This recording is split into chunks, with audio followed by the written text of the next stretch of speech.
At a time when the future of nations is shaped not by natural resources, but by the knowledge and skills of their people, the campaign to end learning poverty for all stands out as one of the most urgent and transformative national efforts in Africa today. Education is not just a right, but it is the very foundation upon which strong, resilient, and inclusive societies are built. As defined, learning poverty is the inability of a child to read and understand, and a simple text by age 10 is a growing concern, not only in Nigeria, but across the African continent.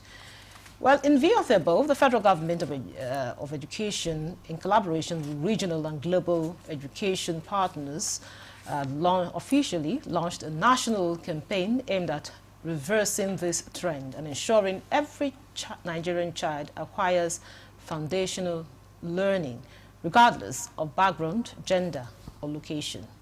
Today, we'll be hearing from education stakeholders on the path forward, the policy framework guiding this campaign, and what it means for the future of education in Nigeria and Africa at large. Thanks for joining us on Nigeria Today. I am Ikaria Clinton.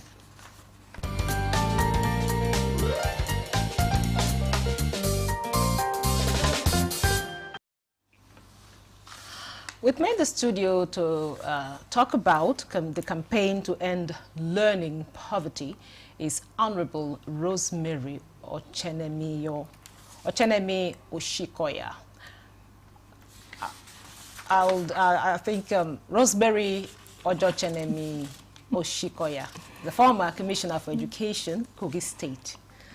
You're welcome to Nigeria Today. Thank you. Good evening. I think I got it at the end of the day. Yes, you got the name right. Thank you very much. Now, also joining us via Zoom from Katsina is Dr. Philip Hayab. He is an educationist. It's a pleasure to have you on Nigeria Today. Thank you, Ikaria, and thank you, Nigerians, for joining this program this evening. Now, Dr. Philip, of course, you had the introduction. We're talking about to end the campaign to end learning poverty. But what actually struck my curiosity is the term learning poverty. What does this really mean, to learn poverty? Yes, so thank you for that beautiful question.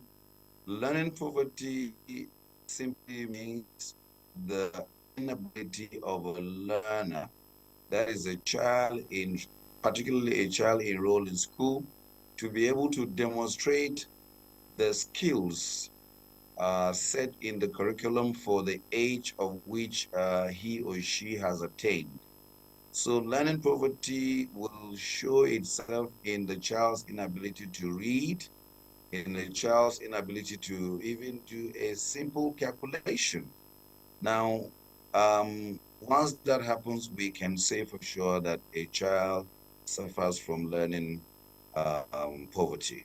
They are unable to learn at the pace at which their mates elsewhere would have attained. Thank you very much for that opening. It's good to really had that opening, because I was wondering what learning poverty meant, because if you ask me, I will tell you something different. So at what point really are we in this learning curve? I think the idea of the learning poverty, just to add to what he has said, it's averagely in Africa, it is found that about 89% of children, averagely at the age of 10, could not comprehend. They can't read and understand what they read at the age of 10. So there, it takes you back to what you expect at the learning outcome. At this point, this child should be able to do this, do this, do this. So if you take at the age of 10, which is where this is targeted at, that children at that level, sometimes you'll find that it's rote learning. You memorize a lot of things. They are not able to either read, or if after they read something for you, they do not comprehend what they have read. They do not exhibit, they are not able to exhibit comprehension.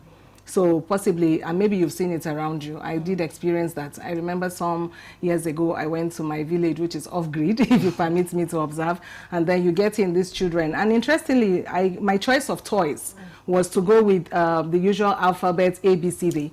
And I have these children about that age range. And so they all gathered in this rural community in the village, and I was excited. I've brought something from them. And as a way of play, I asked them, string this alphabet together, create 2-letter words, create 3-letter words, the things you take for granted.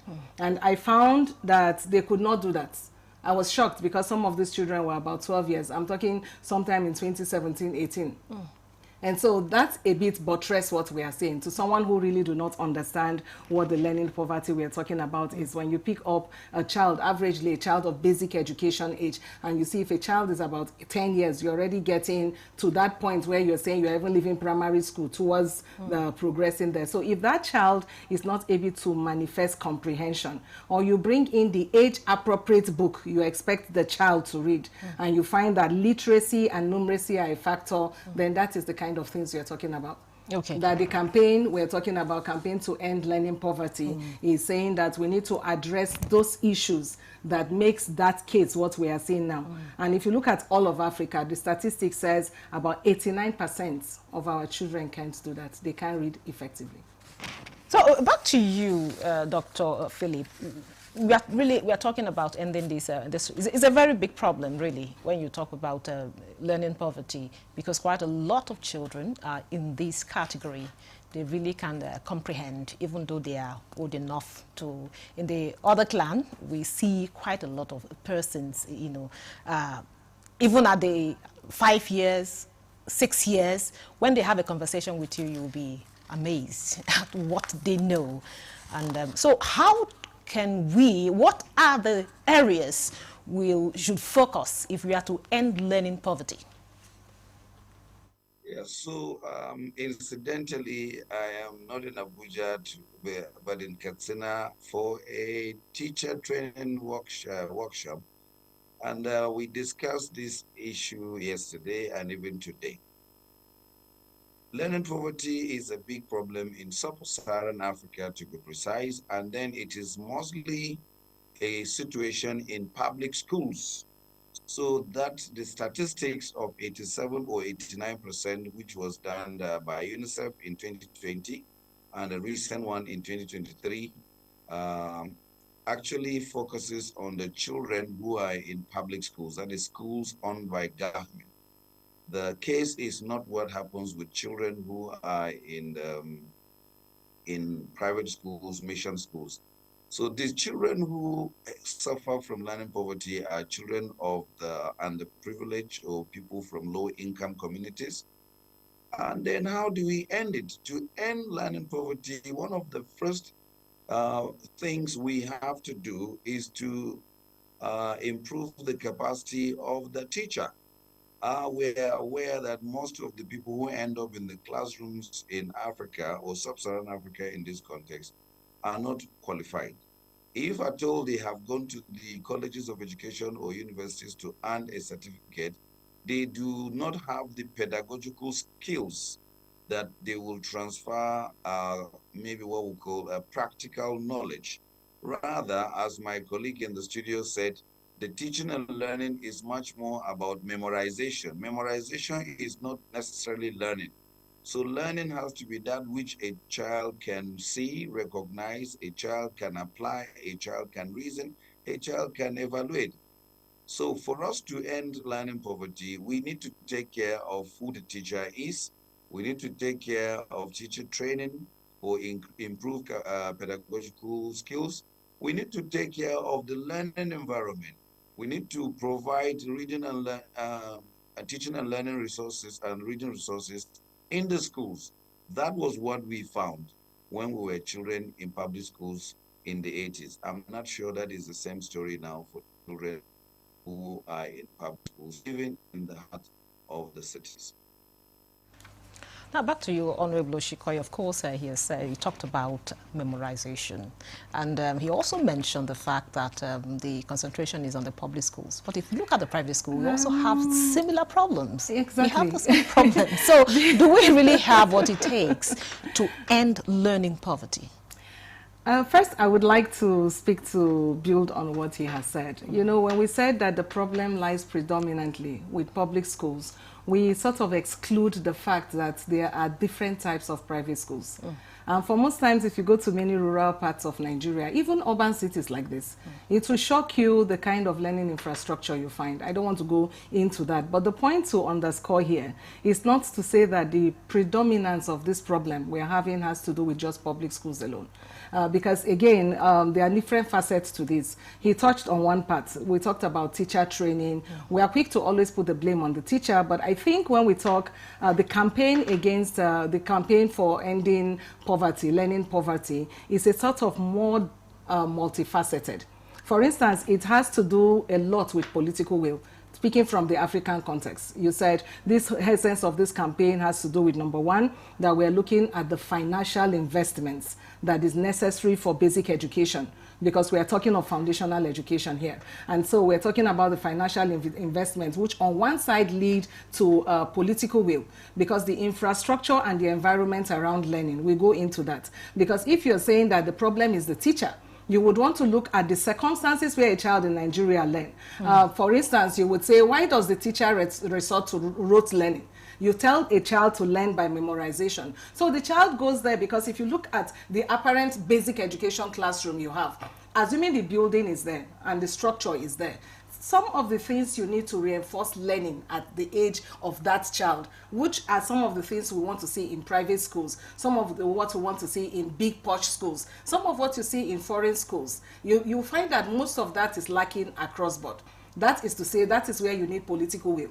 I saw something very beautiful, I think within the week, about one of the area councils or so, one of the communities in Lagos State, where the Lagos governor was going to commission a primary school that seem to have story buildings. So it's the kind of thing we're talking about, that the learning environment of a child should not just go beyond randomly throwing one classroom somewhere, but then we're looking at that. But beyond that, you agree with me that it takes a community to raise a child. Exactly. So there are other indicators we are looking at, which has to do with community engagement. It has to do with the involvement of parents and other people at that level. And then if you look at the Nigerian, one of the new initiatives Nigeria puts, come to talk about that. When you talk about after the launch of ending poverty of learning last year, you find that Zambia did this nationally, and then you get to find that I think Malawi also joined up. Nigeria has its own response, which is a bit more expansive, and that is the accelerated basic education, coupled up with other things that the Ministry of Education has put in on the table. But when you look at that conversation, you're saying that inclusive education is a lot of what we are also looking at. So I want to say that to every one of us who's engaging this issue, it is not as simple as putting the blame in one. It's as simple as saying, for instance, there's what you call the monitoring of learning assessments, where you want to see is learning really taking place in that of a child. So you're saying that for us to be able to say this is where the problem is, we'll have to look at our own statistics of where it is. But from what my experience in the field has been, if you go to the average local governments in Nigeria, they are private schools. And some of them are actually faring worse than some public schools that we do have. So I think if we're going to talk about how to progress, it's a doable thing. And I'm happy now that you know that education is on the concurrent list. Basic education by law, by Nigerians' convention, it's actually the preserve of local government areas. And so when you're talking of this political will, or when you're talking about public schools, we're actually looking at that political will to say, this is not putting the blame on one person. This is saying that the governments at all levels have their involvement. Parents have their involvement. Community structures have their involvement. And it's saying that there has to be a holistic. So is it doable? Yes. Okay. Now, back to you, Dr. Hayab. Now, is age a factor in all of this? Because we see children 3, 4 years being enrolled in schools. And some parents insist that they should be, you know, enrolled into the primary schools. So this is a very debatable issue as to whether learning has a lot to do with age. Well, age might be a factor that we consider. One of the basic problems that we should focus our attention on is the ability of the learner. But then beyond that, the capacity of the person who teaches the learner. I totally agree with the former commissioner that the political will is one of the biggest problems. Nevertheless, we are not pushing blame on anyone. I'm a trained teacher myself, and I train teachers. This is what I'm here to do. one of the basic problems of learning poverty anywhere in the world is always linked to the capacity of the teachers, which is also a stem of the political will. If you just look at what happened 2 weeks ago, I think I was on the NTA with Eukarya, and then we were talking about JAM policy. JAM says anybody with 100 can go to a college of education. That is a political will matter. But then if you have 100 for the person to go to the college to become a teacher, what kind of teacher do you think that person is going to become? So yes, this is where the problem is. We have multifaceted problems, but we have to deal with what we can start with, and then we expand. I have a philosophy that I would say that when a teacher is competent, even if learning takes place under the tree, the learner will be able to learn. I am seated here on TV and talking to you. I attended primary school under the tree, primary 1, and I could read under the tree. So the issue that the teacher has a problem, and we're not talking about the teacher is at fault, we're talking about whosoever becomes a teacher, is a key factor in solving the issue of learning poverty. So yes, we have issues. I do not really think that age is our biggest problem. Why we are looking at age and saying learner at age 10 is because a learner who is 10 is supposed to be in primary 4. And anybody who is in primary 4 who cannot read and write, it tells you that there is a huge poverty. The person has gone through primary 1, primary 2, primary 3, primary 4, and cannot read. When would they be able to read? So that is why we look at the age of 10, but it's not the age that is the factor. Children who go to very good schools, whether it is public, whether it is private, they are able to read even at the age of 6. So age is not really the major factor. I think the factors, like the speaker in the studio has said, are multifaceted. One of it is our lack of political will to transform education into a viable tool that changes the socio-cultural, the economic, and the progress of its citizens. We are looking at education as just a routine, as just a process. Education is far beyond a routine or a process. It is an empowerment tool. And if we joke with the education of our children, Africa will just wake up tomorrow and they will have even people with capacity to handle its economy, handle almost every facet of life. God forbid, may there be a change and may it happen now. Honorable Shikoya, in addition to what Dr. Hayaba has said, I've seen, a situation where people get into the teaching profession, not because they want to teach, but because they feel, okay, there's nothing else to do, so I've become a teacher. And you see them teaching without the passion. Like back in the days where we went to school, we see our teachers so interested in making sure they impact the knowledge. So do you think the area of the teachers not being well groomed or well trained or lacking passion is also part of it, a major part of it? Teachers training on the one side, just this week we're having this conversation with some persons in the education sector. I think particularly it has to do with those in teacher training. And so one of the conversations we're having is how much of investment has been made in the teacher. I think we need to start from there. Because if you're looking at people who are in pre-training, pre-service, look at people in the colleges of education. There's been a lot going on in the social media. So we said, what are the bar you set for them? I think policy again, we said where you say anybody can go, if you can't get admission anywhere else, then get admission into education. I think we have also by that saying that Nigeria doesn't want her best in education, just from what he's saying. That is on the one side. So we're looking at the incentive, the premium that you set. The other one you want to look at again is for people who are in teaching, we said yes, NCE is the minimum criteria. I'm happy that the National Commission for Colleges of Education is doing a lot in looking at the curriculum of teacher development as we speak. Those reviews are going on and a lot of conversation is going there. I also want to applaud the government because a lot of us do not know that the dual system of of certification is coming on, where some of Nigerians, should I say ancient colleges of education, have now become universities of education. A lot of Nigerians do not know that. So that is some of the move to say we can actually give more incentive to saying that the best of Nigeria should get into education. Like we do say again, it's part of the challenge we see. I'm again trying to say that how much have we actually placed premium? It takes us back to investment in education. Because if you ask the average teacher in the classroom on the streets, you will see when was the last time this person was trained. So we assume that once you leave a college of education and you are in the teaching service forever, we always focus on the issue of your salaries are not paid, but we're not looking at how much of continuous development do these people get. So that is why I'm saying that the holistic issue, when we say we're looking at political will and we're looking at financial investment, it's not as simple as that. For instance, we said everybody could teach because the regulation that enforces that teachers need to acquire pedagogical skills. You know, again, I overheard over that. A lot of people will tell you, yes, I'm in the medical field, and so because I've studied medicine and I'm practicing medicine, I can teach. Do you have the pedagogic skills? Do you know how to teach? Do you know how to ensure that learning takes place? I think that's where we are missing it. So we absorb everybody into the classroom, which is okay. But that is why the law also says if you have any other discipline and you come in there, you could go and do the postgraduate diploma in education. You could go in there, you do all of that. So I think this political will we're talking about is saying,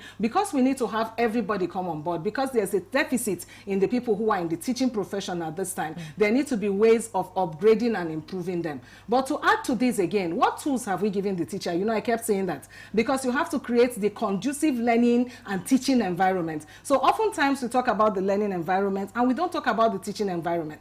So if you put a teacher in a classroom and you do not give the teacher the skills, the tools the teacher needs to facilitate learning, you see, you leave the teacher with no choice but to resort to what you have. Most times it's memorization. But there's this thing again we are all silent about.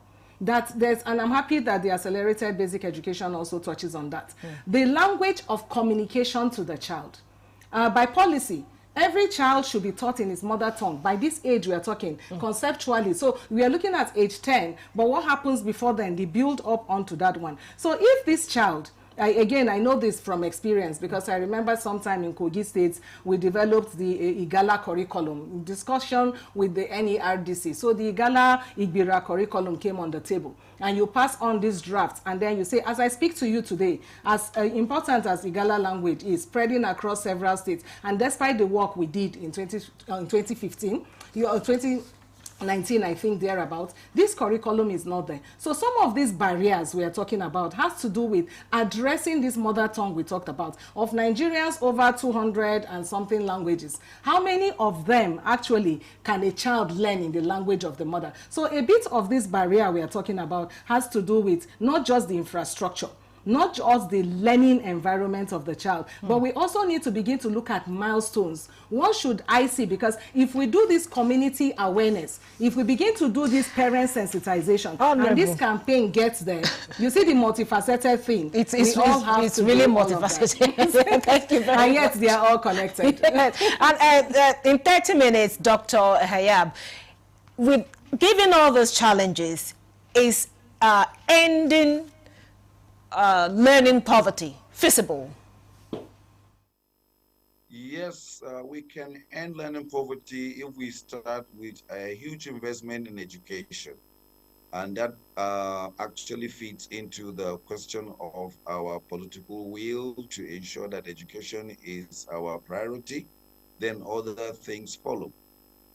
Until we do this, I do not see us ending this learning poverty. It might just be lip service. But we need to change our commitment. Thank you very much, Dr. Philip Hayab, an educationist, all the way from Katsina there. Thank you so much for coming on the program. And of course, I had Honorable Rosemary Ojochenemi Oshikoya, former Commissioner for Education, Kogi State. It's a pleasure to have you. Thank you so much for coming. Yeah. And thank you for being part of the program. I'm Ikaria Clinton. Goodbye.